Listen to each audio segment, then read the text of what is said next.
Hello friends, आपका स्वागत है मेरे YouTube channel laptop problem discover 2.0 में। आज मैं आपके सामने BSc AG fourth semester renewable energy and green technology की आंसर की लेकर आया हूँ। ये ये मेरी बुकलेट सीरीज भी है। आप लोग अपनी बुकलेट सीरीज के हिसाब से आंसर मैच कर लीजिएगा। तो फ्रेंड्स, प्रश्नों पर चलते हैं। क्वेश्चन नंबर 1, बायोगैस का मुख्य दहनशील घटक है। तो बायोगैस का मुख्य दहनशील घटक मीथेन हो जाएगा। तो बायोगैस का मुख्य दहनशील घटक मीथेन हो जाएगा। अगला क्वेश्चन, बायो अल्कोहल मुख्य रूप से संदर्भित करता है। तो बायो अल्कोहल मुख्य रूप से संदर्भित करता है बायो एथेनॉल और बायो मेथेनॉल। अगले क्वेश्चन पर चलते हैं। क्वेश्चन नंबर 3, वानस्पतिक तेलों से बायोडीजल बनाने की प्रक्रिया में उत्प्रेरक की उपस्थिति में उन्हें अल्कोहल के साथ प्रक्रिया करना शामिल है। इस प्रक्रिया को कहा जाता है इसका आंसर हो जाएगा सी, ट्रांसएस्टरीफिकेशन। अगले क्वेश्चन पर चलते हैं। क्वेश्चन नंबर 4, बायो ऑयल का इस्तेमाल सीधे तौर पर किया जा सकता है बिना किसी बदलाव के डीजल इंजन को पावर देने के लिए। इसका आंसर हो जाएगा बी, हीटिंग एप्लीकेशन के लिए। अगले क्वेश्चन पर चलते हैं। क्वेश्चन नंबर 5, बायो एथेनॉल उत्पादन के लिए निम्नलिखित में से कौन सा एक सामान्य फीड स्टॉक है। इसका आंसर हो जाएगा मक्का और गन्ना जैसी युक्त फसलें। आंसर सी हो जाएगा। अगला क्वेश्चन, बायोगैस का उपयोग निम्नलिखित के लिए किया जा सकता है। तो बायोगैस का उपयोग, इसका आंसर हो जाएगा सी, बिजली उत्पादन और हीटिंग, खाना पकाने का आंसर सी हो जाएगा। अगले क्वेश्चन पर चलते हैं। अगला क्वेश्चन 7, बायोडीजल की सीटेन संख्या इसकी सूचक है। तो इसका आंसर हो जाएगा सी, प्रज्वलन गुणवत्ता। अगला क्वेश्चन चलते हैं। क्वेश्चन नंबर 8, जैव तेल को परिवहन ईंधन के रूप में उपयोग करने से पहले अक्सर अपग्रेड करने की आवश्यकता होती है, क्योंकि उच्च, इसका आंसर ये हो जाएगा उच्च चिपचिपापन और अम्लता के लिए। अगले क्वेश्चन पर चलते हैं। क्वेश्चन नंबर 9, कृषि में ईंधन के रूप में बायो अल्कोहल का उपयोग करने से निम्नलिखित में से कौन सा संभावित लाभ है। इसका आंसर हो जाएगा बी, ग्रीन हाउस गैस उत्सर्जन में कमी। अगला क्वेश्चन 10वां, हवाई पाचन बायोगैस उत्पादन की प्रक्रिया किसकी अनुपस्थिति में होती है। इसका आंसर हो जाएगा ऑक्सीजन। अगले क्वेश्चन चलते हैं। क्वेश्चन नंबर 11, सौर ऊर्जा किसका एक रूप है। तो सौर ऊर्जा एक, इसका आंसर हो जाएगा विकिरण ऊर्जा। Answer C. अगला क्वेश्चन 12वां, सौर संग्राहक एक ऐसे उपकरण हैं जिनका उपयोग निम्नलिखित के लिए किया जाता है। सौर विकिरण को पकड़ना, इसका आंसर सी हो जाएगा, सौर विकिरण को पकड़ना और उसे ऊष्मा या बिजली पर परिवर्तित करना। आंसर सी हो जाएगा। अगले क्वेश्चन चलते हैं। क्वेश्चन नंबर 13, फ्लैट प्लेट कलेक्टरों का उपयोग आमतौर पर निम्नलिखित के लिए किया जाता है। इसका आंसर हो जाएगा सौर जल तापन। आंसर हो जाएगा सी।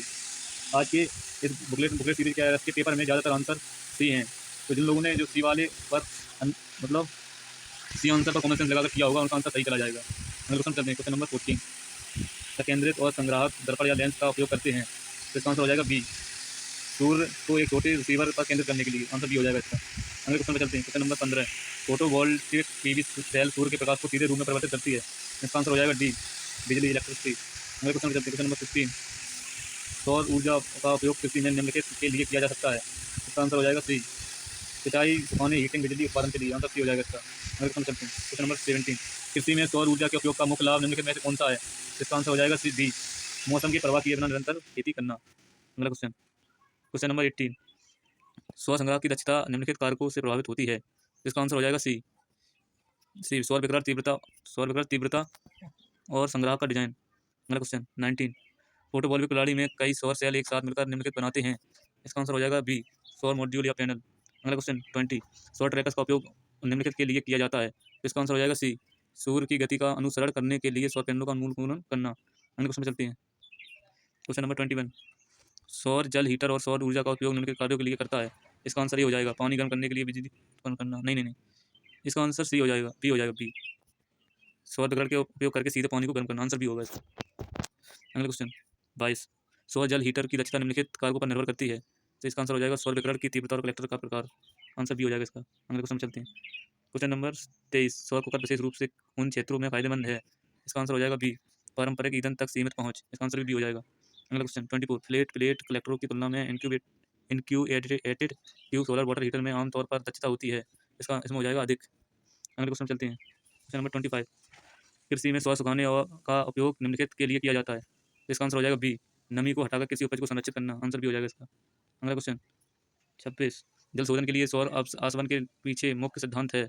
इसका आंसर हो जाएगा सी, सौर ऊर्जा द्वारा संचालित वाष्पीकरण और संघनन। आंसर सी हो जाएगा इसका। अगले क्वेश्चन चलते हैं। क्वेश्चन नंबर 27, निम्नलिखित में से कौन सा सौर तालाब का संभावित अनुप्रयोग है।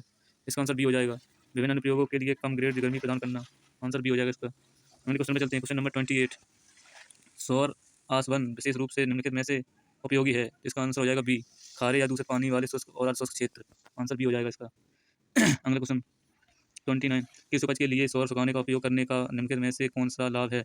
खराब, तो इसका आंसर हो जाएगा सी, उत्पाद की गुणवत्ता में सुधार और नुकसान में कमी। अगले क्वेश्चन चलते हैं, क्वेश्चन नंबर 30, कृषि में पवन ऊर्जा का उपयोग मुख्य रूप से निम्नलिखित के लिए किया जाता है। तो इसका आंसर हो जाएगा सी, कृषि कार्यों के लिए पानी पंप करना और बिजली उत्पादन। सी हो जाएगा आंसर इसका। अगला क्वेश्चन 31, निम्नलिखित में से कौन सा नवीकरणीय ऊर्जा स्रोत है? इसका आंसर हो जाएगा डी, सौर ऊर्जा। अगला क्वेश्चन 32, जीवाश्म ईंधन को इस प्रकार वर्गीकृत किया जाता है। तो जीवाश्म ईंधन को नवीकरण ऊर्जा के स्रोत में करते, इसका आंसर बी होगा। अगला क्वेश्चन 33, कृषि क्षेत्र में सिंचाई और मशीनरी को बिजली देने के लिए किस नवीकरणीय ऊर्जा स्रोत की सबसे अधिक संभावना है? तो इसका आंसर हो जाएगा सौर ऊर्जा, सी। अगले क्वेश्चन पर चलते हैं, क्वेश्चन नंबर 34, कृषि में बायोमास का प्रत्यक्ष दहन मुख्य रूप से निम्नलिखित के लिए उपयोग किया जाता है। इसका आंसर हो जाएगा बी, तापन प्रयोजन। अगले क्वेश्चन चलते हैं 35, कृषि मशीनरी को चलाने के लिए निम्नलिखित में से किस गैर नवीकरणीय ऊर्जा स्रोत पर अत्यधिक निर्भरता है? तो इसका आंसर हो जाएगा सी, पेट्रोलियम। अगला क्वेश्चन, कृषि में सौर ऊर्जा का योगदान मुख्य रूप से इसके अनुप्रयोग के कारण बढ़ रहा है। तो इसका आंसर हो जाएगा सी, सिंचाई और सुखाने। अगला क्वेश्चन 37, कृषि अपशिष्ट में से उत्पादित बायोगैस का उपयोग निम्नलिखित के लिए किया जा सकता है। इसका आंसर हो जाएगा सी, बिजली उत्पादन और हीटिंग, खाना पकाने दोनों। सी आंसर हो जाएगा इसका। अगला क्वेश्चन 38, कृषि में पवन ऊर्जा का उपयोग मुख्य रूप से निम्नलिखित के लिए किया जाता है। इसका आंसर हो जाएगा बी, जल पंपिंग।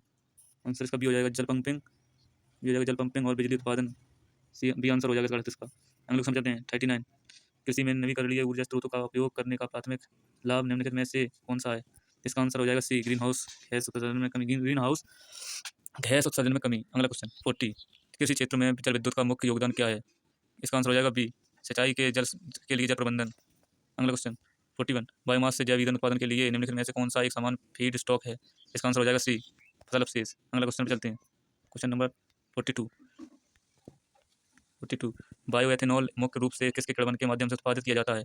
इसका आंसर हो जाएगा बी, सेल्यूलोज। अगला क्वेश्चन 43, बायोडीजल का उत्पादन ट्रांजस्टरिफिकेशन नामक प्रक्रिया के माध्यम से किया जाता है, जिसमें निम्नलिखित का उपयोग किया जाता है।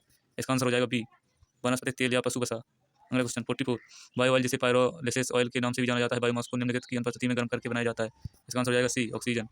अगला क्वेश्चन 45, निम्नलिखित में से कौन सा कृषि क्षेत्र में बायोएथेनॉल का समावेश अनुप्रयोग है? इसका आंसर हो जाएगा कृषि वाहनों के लिए ईंधन। आंसर सी हो जाएगा। 46, अगला क्वेश्चन, जैव ईंधन के दहन से आमतौर पर निम्नलिखित परिणाम प्राप्त होते हैं। तो इसका आंसर हो जाएगा बी, जीवाश्म ईंधन की तुलना में कार्बन मोनोऑक्साइड उत्सर्जन में कमी।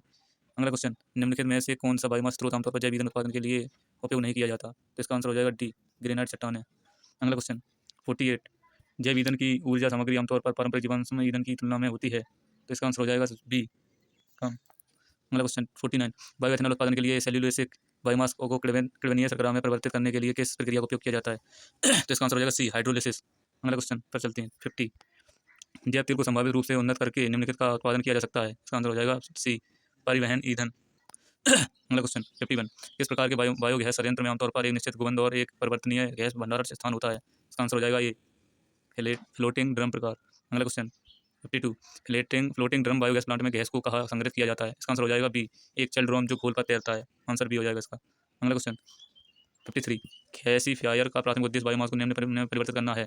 आंसर हो जाएगा इसका बी, सिनगैस, कार्बन मोनोऑक्साइड और हाइड्रोजन। आंसर बी हो जाएगा इसका। अगला क्वेश्चन चलते हैं 54, निम्नलिखित में से कौन सा बायो गैस संयंत्र का मुख्य घटक है? तो इसका आंसर हो जाएगा सी, डाइजेस्टर। अगला क्वेश्चन 55, गैसीफायर की दक्षता निम्नलिखित कारकों से प्रभावित होती है। इसका आंसर हो जाएगा सी, बायोमास की आंसर सी हो जाएगा, बायोमास की नमी की मात्रा। अगला question 56, down draft, up draft और क्रॉस ड्राफ्ट निम्नलिखित प्रकार के होते हैं। तो इसका आंसर हो जाएगा डी, बायोमास गैसीफायर के। अगला क्वेश्चन 57, किस प्रकार का गैसीफायर कम टार सामग्री के साथ अपेक्षाकृत स्वच्छ सिंथेटिक गैस का उत्पादन करने के लिए जाना जाता है? इसका आंसर हो जाएगा सी, फ्लूइड डाइट्रिएट गैसीफायर। अगले क्वेश्चन चलते हैं। तो गाइस, आपको इस वीडियो से थोड़ी भी हेल्प महसूस होती हो तो इस वीडियो को लाइक सब्सक्राइब कमेंट जरूर करें, और ऐसी वीडियो को पाने के लिए मेरे यूट्यूब चैनल को सब्सक्राइब और बेल आइकन को ऑन करें।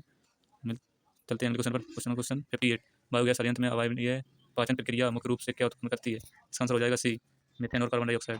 अगला क्वेश्चन 59, बायोगैस डाइजेस्टर में बैटरियाँ की क्या भूमिका होती है? इसका आंसर हो जाएगा सी, कार्बनिक पदार्थों को विघटित करना